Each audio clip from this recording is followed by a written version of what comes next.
the system of distributing GST revenue to the states was completely corrupted by the Morrison government with the support of the then Labor opposition at the behest of Australia's richest state, Western Australia. And so, whereas the system we used to have, which was invented for Western Australia in the aftermath of their Wexit referendum in 1933, from which Western Australia benefited for 70 years, getting a bigger share of whatever federal grants to the states were going around than they would have done if it was carved up on the basis of the population. Then in the early 2000s, Western Australia got, to paraphrase Paul Keating, kissed on the nether regions by a Chinese rainbow and became the richest state in the country by a much bigger margin than New South Wales or Victoria ever were. And so they started to get less out of the GST than their share of the population. They started bitching and moaning that that was somehow unfair, even though it was under the same principles that had worked in their favour for 70 years. After the 2016 election, which Turnbull won by 1 seat because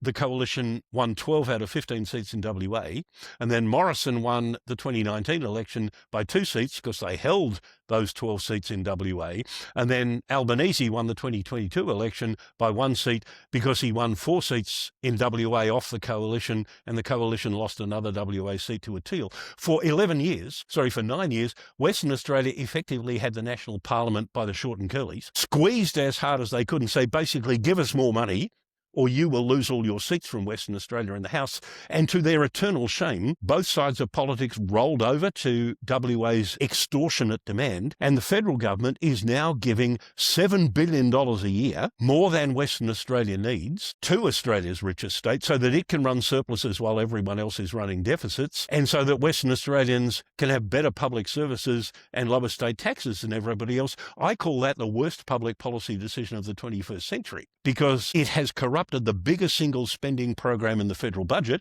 which is distribution of GST to the states, and the cost of it's blown out from what was initially meant to be $9 billion over 8 years. It's now costing $56 billion over 11 years. That's the biggest blowout in any government spending program except the NDIS. But nobody seems to know anything about it. And I think it's disgraceful. But that just underscores the point that if we're to get the reform to tax that the country really needs, which is to broaden the base and maybe raise the rate of the GST and use it to reduce our reliance on income tax, you've got to break the nexus between payments to the states and the revenue from the GST. And nobody is prepared to argue that case.